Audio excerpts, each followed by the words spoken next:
예, 안녕하십니까. 앞에서는 우리 조원진 정대위가 창당 시 어떤 방향으로 갈지를 설명드렸는데, 이번에는 우리 주변의 이른바 낡은 보수 세력, 바른정당이나 자유한국당, 보수파리들이 어떻게 가는지 그걸 좀 분석하는 시간을 갖겠습니다. 이해운 이제 바른정당 대표가 이명박 전 대통령을 만났는데, 이명박 전 대통령이 박근혜 정권 때문에 보수가 다 죽었다, 큰일 났다, 이렇게 얘기를 하고 이해운 대표에게 보수 재건에 앞장서 달라, 이런 얘기를 했습니다. 제가 여기에 대해서는 따로 얘기를 안 할게요. 이제 전반적으로 다 훑어보려니까 이제 언급을 한 거고. 그리고 이제 자유한국당은 홍준표 대표가 거의 확정됐다고 봅니다. 저는 그건 홍준표 씨와 그 태극기 파리들의 사기극이 먹혔다기보다는 이걸 저지할 만한 사람들이 없었던 거예요. 어느 철, 아니 이 사람 자체가 지금 탄핵을 찬성하니 반대하니 아무도 모르는데 뭘 저지할 수 있었겠어요. 신상진 씨는 탄핵 찬성자고. 그러니까 홍준표라는 사기극을 저지하려면은 조원진 의원 정도가 탄핵 찬성이냐 반대냐 가지고 밀어가지고 그걸로 승부 걸었어야 되는 거거든요. 그러면서 바로 당신은 문재인에게 목줄 잡혀있는 이미 처형당한 인물 아니냐, 무슨 문재인하고 싸우냐, 뒤로 들어가라. 이번에 원유철 씨가 그 얘기 좀 하다가 홍준표 씨가 화를 내니까 그냥 겁먹고 뒤로 빠져버리지 않았습니까? 그래서 만약에 제 생각에는 조원진 의원이 나가고 저 같은 사람이 전략기획본부로 붙었으면은 홍준표 씨 아마 그냥 뼈도 못 치렀을 거예요. 근데 그렇게 안 한 이유는 이미 조원진 의원이 탈당한 것도 있지만은, 설사 탈당 안 했다 하더라도 저걸 저렇게 붙어가지고 자유한국당을 바꿔낸다? 그래서 제 개인적으로는 어렵다고 봅니다. 홍준표 씨를 막지 않은 이유는 이른바 친박이든 저 나경원이나 이런 탄핵 세력이든 어차피 홍준표 저거 북치고 장구치고 해봐야 얼마 못 간다고 다들 생각하는 거예요. 그래서 절실하게 안 막은 겁니다. 그래서 놔두면은 그냥 좀 편안하게 가면은 문재인하고 잘 동거하면서, 그러다가 가면 지자체 다 떨어지겠지, 그렇게 하는 게 있는 거고, 이게 요동치면은 지자체전에 무너질 수도 있는 거고. 왜냐?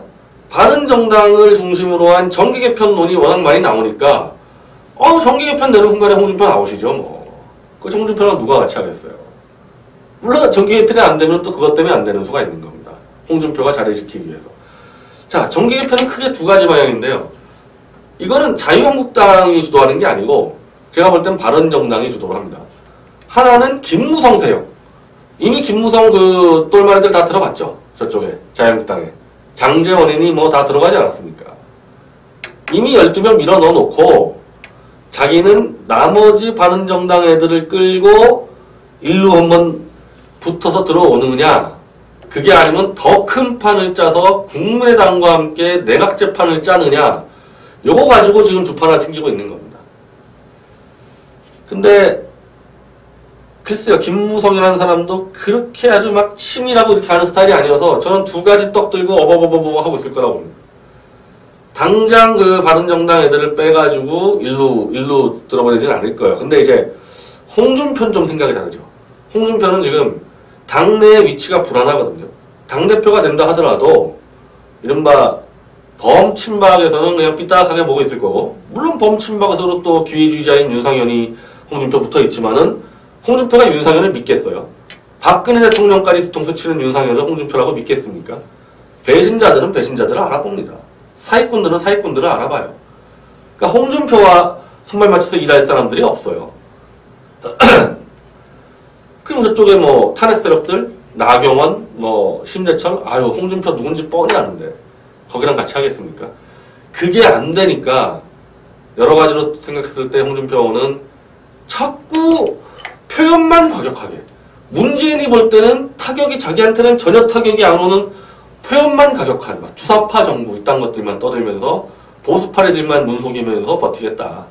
이렇게 가니까 세를 좀 키우기 위해서 탄핵 세력인 바른정당의 김무성과 손잡고 한 10명이라도 더 뽑아오고 싶어 하는 거죠. 지금 홍준표가. 근데 그것도 될까 모르겠어요. 왜냐면은 그렇게 하려면은 자기가 뽑아온 탄핵 세력들을 잘 대해줬어야 되는데, 장제원이 좀 몇 마디 했다고 뭐 입닥치라는 수준의 공개글을 썼는데, 그럼 장제원이 바로 김무성한테 일러 바쳤을 거 아닙니까? 홍준표 저거 안 된다. 저 믿을 수 없는 사람이다. 친박이고 비박이고 친이기고 뭐고 전체적인 공통점은 홍준표는 믿을 수 없는 사람이다. 정치를 같이 할 수가 없다. 이번에 장제원 사건 때 드러나지 않았습니까? 그래서 저는 그것도 안 될 것 같아요. 왔다 갔다 하지만은, 즉 김무성계 탄핵 세력과 홍준표가 손잡아서 끌고 들어온다. 홍준표가 끌고 들어오고 싶어 하지만 안 될 것 같다. 서로 신뢰가 너무 없어요. 서로 사람 취급을 안 합니다. 그럼 다른 식의 정계 개편은 이해훈과 유승민, 그 정병국, 이 유승민은 대구지만은 사실은 대구보다는 지금은 이제 수도권으로 옮겨야 된다는 얘기들이 많이 나오죠. 대구에선 이미 끝났다고 보는 사람들이 많으니까. 그럼 수도권에 있는 바른정당 김용태라든지 여기는 다 죽어가는 자유한국당하고 손잡을 이유가 없습니다. 야, 오늘 이제 여론조사에 어차피 조작된 여론조사니까 이거는 맞을 거예요. 자유한국당이 7%, 바른정당이 9% 앞섰는데 여론조사에서. 그래서 이해훈의 컨벤션 효과가 있었을까요? 그럼 홍준표가 당권 잡으면 어떻게 될까요? 홍준표 자기 말로는 10%도 안 나오는 거를 자기가 24%까지 대선 때 끌어올렸다 그러는데, 그러면은 뭐 이미 다 알려졌습니다. 홍준표가 된다는 거는. 홍준표가 되면은 자유한국당 지지율이 24%까지 올라갈까요? 제가 볼 때는 아마 초기 한 10%대 올라갔다가 그대로 곤두박질 쳐서 5% 이하로 떨어질 겁니다. 그래서 바른정당보다도 지지율이 아래로 떨어질 거예요. 홍준표의 이 지금 방식이 앞뒤가 안 맞는 게 너무 많아서 그렇습니다. 이게 다 원천하에 드러나기 시작하면은 이제 왕창 떨어질 거고, 이해훈 쪽도 그렇게 간단치는 않죠. 일단 김무성이 계속 왔다 갔다 하면서 흔들 거고, 그렇다고 지금 바른정당의 지지율 올라간다 해봐야 그 이상 더 올라갈 수 있을까? 그래서 국민의당이 떨어지니까 그 반사이득? 뭐 그래서 얼마나 뭐 국민의당이나 뭐 얼마나 큰 차이 난다고요. 그럼 이해훈이나 이제 이쪽 생각은, 사실은 제가 볼 때는 이해훈은 민주당에 흡수되기를 바라는 것 같습니다. 민주당에. 유승민도 그 생각할지도 모르겠어요. 유승민은 좀 안보 가지고 많이 부딪혔어가지고 이 문재인하고. 근데 유승민은 대권을 생각하니까 그렇지, 지금 이해훈이 하는 거 보니까 수도권에서 어떻게 해서라도 좀 배려를 받고 대구를 좀 넘겨주면서 이런 장난을 쳐서 저쪽 국민의당이나 민주당 쪽에 한번 붙어볼까. 즉 자유한국당하고는 안 할 것 같다는 거죠. 이 유승민이나 이해훈 이 계열은 할 수가 없습니다. 이미 대선 때 빼갔잖아요. 슬쩍 야밤에. 그러니까 홍준표식 정치를 한 거에 대해서 홍준표가 있는 한은 자유한국당의 유승민계는 뭐 절대 불가. 그러면 국민의당이나 민주당과 해보고 싶어 할 텐데, 저는 그 전에 일단은 모두가 원하는 거는 문재인의 이 측근세력을 빼고는 지자체 전에 내각제로의 개헌, 이원집정제로의 개헌에 역시 진행되고 있다. 지금도 진행되고 있습니다. 그걸 어느 파트너와 할까? 일단 탄핵 세력과 자유한국당을 모아볼까?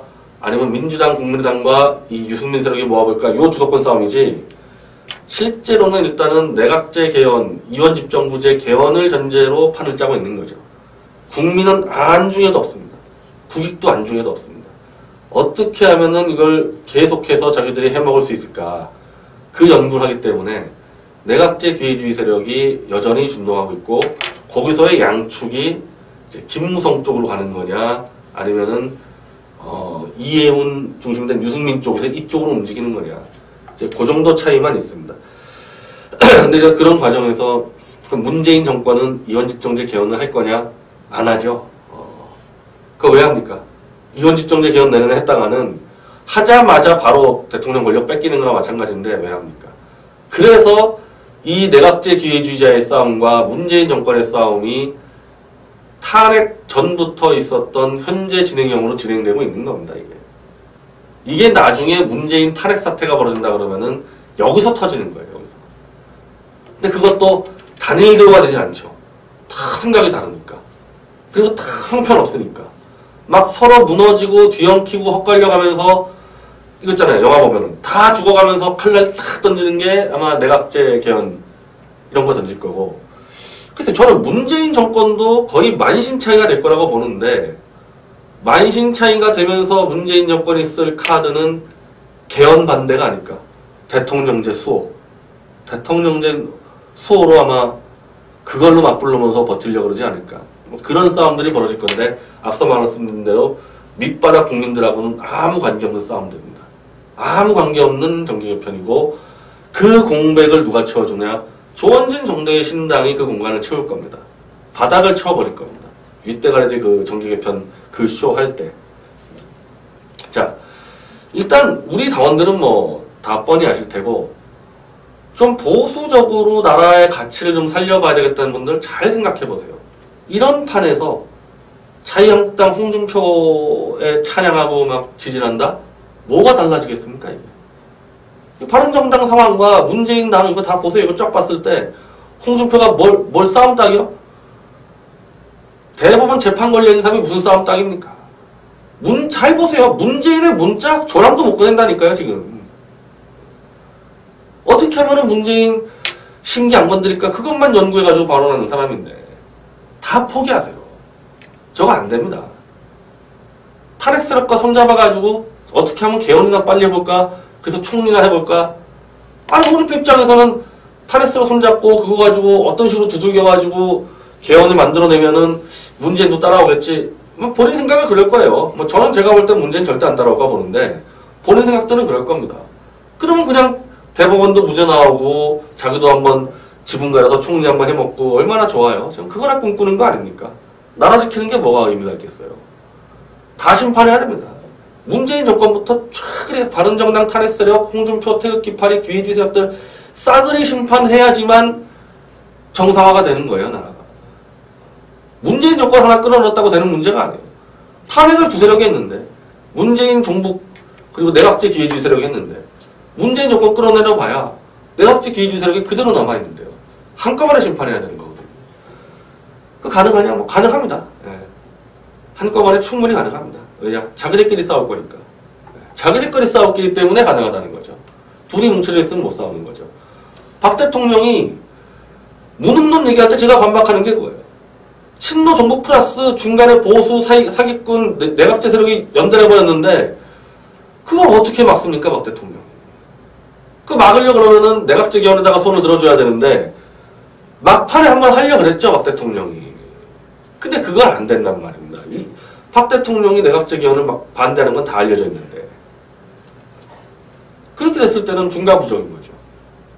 근데 이번에는 그 판을 좀 반대로 이용한다. 내각제 기회주의 세력과 이 친노 친문 세력과 전쟁을 잘 이제 활용을 해야 된다는 거죠.